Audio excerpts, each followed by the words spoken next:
Hello मेरे प्यारे बच्चों, कैसे हो आप सब। बेटा इसके पहले आज हम सैलरी का आगे का पार्ट पढ़ने वाले हैं। इसके पहले मेरी दो और भी क्लासेस आ चुकी है। जो भी बच्चे पहली बार इस वीडियो को देख रहे हैं, आई रिक्वेस्ट कि आप पहले इसका लेक्चर नंबर 1 और लेक्चर नंबर 2 यानी वेतन शीर्षक से आय का जो मैंने आधा पढ़ाया है, अगर वो आप पढ़कर आएंगे तो ये आपको बहुत अच्छा लगेगा। बेटा आप सब जानते हैं कि सैलरी यानी वेतन शीर्षक से आय में भारत सरकार जब हम सकल वेतन की गणना करते हैं तो सारे सकल वेतन को जोड़ने के बाद भारत सरकार उन्हें 3 प्रकार की कटौतियां दे दी हैं। एक होती है मानक कटौती जो बिल्कुल सेट है, 50,000 रुपए। दूसरी आती है कटौती नंबर 2 धारा 16(2) और नंबर 3 आती है धारा 16(3). तो बच्चों आज की क्लास में हम धारा 16(2) की कटौती के बारे में जानेंगे। बेटा धारा 16(2) और धारा 16(3) के नाम से दो कटौतियां आती हैं। बच्चे छोटी छोटी यहां गलतियां कर जाते हैं। कई बार हम अति विश्वास के साथ भी गलती कर जाते नहीं, ये तो हमसे हो ही जाएगा, पर मुझे लगता है ठीक है, हो जाएगा, यू आर कैपेबल, आप अच्छे हो, मगर एक बार ध्यान देना इन चीजों पे। देखो दो तरह की कटौतियां आती है, एक होती है धारा 16(2) और एक होती है धारा 16(3). मैं अगली वाली क्लास में धारा 16(3) आपको पढ़ाने वाला हूं। अब धारा 16(2) में तीन बातें आएंगी, कभी भी पहचानेंगे क्वेश्चन में, कभी भी दिखा मनोरंजन भत्ता, समझ जाओ भाई धारा 16(2) आ गया। सत्कार भत्ता या आओ भगत भत्ते के नाम से आपका मालिक कर्मचारी को ये 3 भत्ते देता है। अब सोचिए कि ये 3 भत्ते मिलते हैं भाई मनोरंजन के लिए, कर्मचारी को मनोरंजन दे रहे हैं हम। ए भैया बिक्को तुम दिन भर काम करते रहते, भैया कर्मचारी अगर स्वस्थ नहीं रहेगा, और आपको मालूम होना चाहिए कि किसी भी व्यापार की बागडोर जितना मालिक के हाथ में होती, नियोक्ता के हाथ में होती, उतना ही कर्मचारी के हाथ में। अगर नियोक्ता अनफिट है तो काम अच्छा नहीं होगा, लेकिन अगर कर्मचारी की तबीयत खराब हो गई ना और कर्मचारी ने दिल से काम नहीं किया ना, तो आप कितनी भी बड़ी दुकान लगा लो, आपकी दुकान बर्बाद हो जानी है। तो नियोक्ता भी सोचता है अरे भैया ये तो मेरा कर्मचारी है, और अगर कर्मचारी ही प्रसन्न नहीं होगा तो ये कैसे काम करेगा। तो उसलिए नियोक्ता अपने कर्मचारी को एक भत्ता देता है, बोलता भाई ले ले, एंटरटेनमेंट कर ले अपना, खुश रहे भाई, जब तू खुश रहेगा तभी तो अच्छे से काम करेगा ना। तो बेटा नियोक्ता कर्मचारी को जो भत्ता दे रहा है मनोरंजन के नाम से, और फिर भारत सरकार बोलती है दे पहले मनोरंजन भत्ता दिए, फिर सैलरी में ऐड करके टैक्स लगवा लेंगे। तो कर्मचारी बोलेगा दर्द है भाई, एक तो तुम मेरे को मनोरंजन भत्ता दे रहे हो, फिर ये सैलरी लग रही, इस पर टैक्स भी लग रहा है। तो चलिए हम दो बातें करेंगे। तो किसी भी प्रश्न में आज हम बात करेंगे मनोरंजन भत्ता आया, सत्कार भत्ता आया और भगत भत्ता आया। देखिए भारत में 2 प्रकार के कर्मचारी हैं, एक है सरकारी गैर सरकारी कर्मचारी और एक होते हैं सरकारी कर्मचारी। गैर सरकारी कर्मचारी, जो सरकारी कर्मचारी ना हो वो गैर सरकारी कर्मचारी, और सरकारी कर्मचारी जो रेलवे में काम करते हैं, बैंकिंग में काम करते हैं, सरकारी अस्पताल या सरकारी कार्यालयों में काम करते हैं, उनको हम कहते हैं सरकारी कर्मचारी। अब भारत में बड़ी विडंबना है भाई।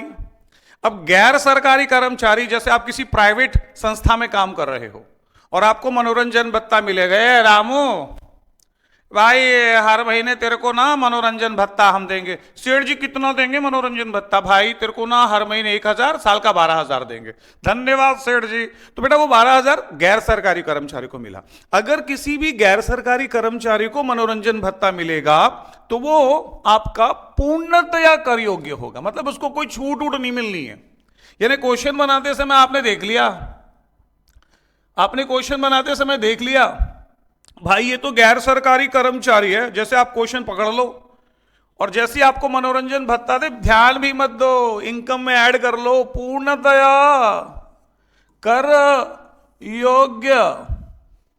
मतलब जो पैसा आपको मिला मनोरंजन भत्ता वो आपकी आय में शामिल होगा। गैर सरकारी कर्मचारी को अगर यह दशा मिलता है तो यह पूर्णतः कर योग्य होता है। मीन्स इसको हम आय में शामिल कर लेंगे, इनकम में ऐड कर लेंगे। ले ऐड हो गया। लेकिन बेटा ध्यान रखना, किसी भी गैर सरकारी कर्मचारी को धारा 16(2) की कटौती नहीं मिलेगी। मीन्स उसको पूरा टैक्स भरना पड़ेगा। अब बात करते हैं दूसरा, हम सरकारी कर्मचारी। यहां पर मैं चाहूं तो इसको मैं शॉर्टकट में भी समझा सकता हूं, लेकिन मेरा मन है इस देश की अर्थव्यवस्था में हम सरकारी कर्मचारियों के योगदान को नहीं भूल सकते। पुलिस, सेना, सरकारी अस्पताल में डॉक्टर जो कोरोना में हमारे लिए लड़ रहे थे, तो थोड़ा सा इनको समझना बड़ा जरूरी है। अगर आपको लगेगा इसकी वजह से वीडियो थोड़ी सी लंबी हो रही है, मगर मेरे बच्चों बहुत जरूरी है। अब सरकारी विभाग में काम करने वाले कर्मचारियों को केंद्र सरकार और राज्य सरकार के द्वारा तनख्वाह दी जाती है। और यह भी सोचिए कि जो टैक्स की वसूली करती है, मतलब भारत सरकार ही आपको सैलरी भी दे रही है, भारत सरकार आपको भत्ते भी दे रही है, भारत सरकार सारी सुविधाएं भी दे रही है, फिर देने के बाद बोले कि फिर इसमें से 10% तुम टैक्स के रूप में मेरे को वापस कर दो। अजीब सा लगता है, बड़ा चीप सा लग रहा है। दे भी रहे हो और फिर घुमा के टैक्स के रूप में वापस भी ले रहे हो, लेकिन चूंकि सिस्टम का एक पार्ट है तो करना ही पड़ेगा। किसी भी सरकारी कर्मचारी को, मेरा बच्चा, अगर कोई भी मनोरंजन भत्ता मिलता है तो आय में तो इसको भी शामिल करना है, ऊपर इनकम में तो ऐड इसको भी करना है। लेकिन इसको मतलब क्वेश्चन बनाते समय आपको दिख जाए कि भाई इसको, ये गैर सरकारी कर्मचारी तो बिल्कुल आय में ऐड करो, धारा 16(2) में ऐड नहीं करना। लेकिन सरकारी कर्मचारी अगर आपको दिख गया, अक्सर कैसे दिखेगा, लिखा रहेगा मिस्टर रामलाल जी किसी रेलवे में काम करते हैं, सरकारी कर्मचारी। मिस्टर मोहनदास भार्गव किसी सरकारी अस्पताल में सरकारी डॉक्टर हैं।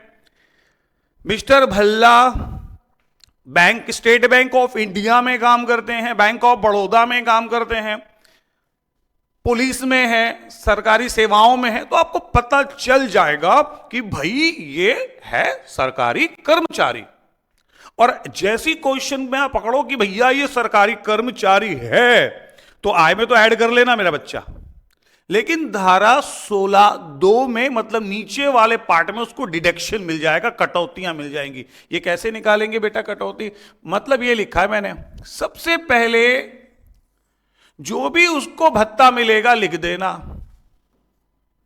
बेटा। सबसे पहले जो भी उसको भत्ता मिलेगा, कुछ भी जो भत्ता मिले आप उसको लिख देना। जैसे मान लो रामो सरकारी कर्मचारी, उसको मिलता है भत्ता 8,000 रुपए, तो यहां लिख देना 8,000 रुपए। फिर निर्धारित सीमा भारत सरकार ने तय किया, इसको चेंज मत करना, ये हमेशा यहां लिख देना 5,000 रुपए। फिर देय वेतन का देखो यहां लिखा है मूल वेतन को ही हम देय वेतन मानेंगे बेटा, मूल वेतन को ही हम देय वेतन मानने वाले मेरा बच्चा। ये देखो लिखा है देय वेतन जो है वो मूल वेतन, जो भी मूल वेतन दिया होगा क्वेश्चन में उसका, जैसे मान लीजिए मूल वेतन आपका 50,000 दिया है, तो आप यहां लिख देना 50,000, उसका 1/5 कर देना, तो यह आया 10,000 रुपए। कुछ नहीं करना है यार, जो भत्ता मिला उसे आप लिख दो, फिर निर्धारित सीमा 5,000 लिख दो, और फिर जो भी वेतन दिया होगा उसका 1/5 निकाल लेना। और फिर देखना है यार इस तीनों में से कम कौन सा है, जो तीनों में कम हो यार, ये कम है भाई, कम हो, जो भी तीनों में कम होगा, अब देखो भाई कम कौन सा है भाई, ये कम ये है, तो यहां लिख देना ये। और सर जी अगर ये कम होता तो ये लिख देना। मान लो 8,000 की जगह 3,000 रुपए दे रहा सरकार आपको, बढ़ना ही देंगे आपको 10,000 रुपया। तुम सरकारी कर्मचारी ले 3,000 रुपया मनोरंजन भत्ता ले लो, इससे ज्यादा हम नहीं देंगे। सर जी दे दो ना, सरकारी कर्मचारी को सिर्फ हम 3,000 रुपया मनोरंजन भत्ता देंगे, तो ये 3,000 लिख देना बेटा। निर्धारित सीमा सर हमेशा 5,000 होगी मेरे बच्चे। और सर ये जो भी तेरे पास क्वेश्चन में मूल वेतन दिया होगा, हर बार दिया होगा, देय वेतन बराबर मूल वेतन है तेरा, जो भी मूल वेतन होगा उसका 1/5 कर दियो। फिर देखना आराम है कैया कौन सा कम है, तो अगर यहां कम है अभी 3,000, तो यह है आपकी धारा 16(2) की कटौती। यानी क्वेश्चन में जब आप पूरा वेतन ऐड कर दोगे, सकल वेतन मिल जाएगा, उसमें से 3 कटौतियां माइनस करते, पहला मानक कटौती 50,000 वो सेट है, धारा 16(2)। गैर सरकारी कर्मचारी होगा तो ध्यान ही मत देना, आय में ऐड हो गया, कोई छूट नहीं मिलती, कोई कटौती नहीं मिलती। लेकिन सरकारी कर्मचारी हुआ तो इस तरह से हम धारा 16(2) की गणना कर लेंगे मेरे छात्रों। बहुत सुंदर नोट्स है यार, बड़े काम आने वाले हैं बेटा। तो आज हमने सीखा धारा 16(2) की कटौती, अगली वाली क्लास में हम सीखेंगे धारा 16(3) की कटौती। बेटा थोड़ा सा हो सके तो आप इसको प्रॉपर नोट मेंटेन करना, लेक्चर 1 भी देख लेना और लेक्चर नंबर 2 भी देख लेना। तो चलिए हम मिलते हैं नेक्स्ट वाले लेक्चर में, लेक्चर नंबर 3 में, नेक्स्ट वाली क्लास में। चलिए बच्चों, बाय बच्चों।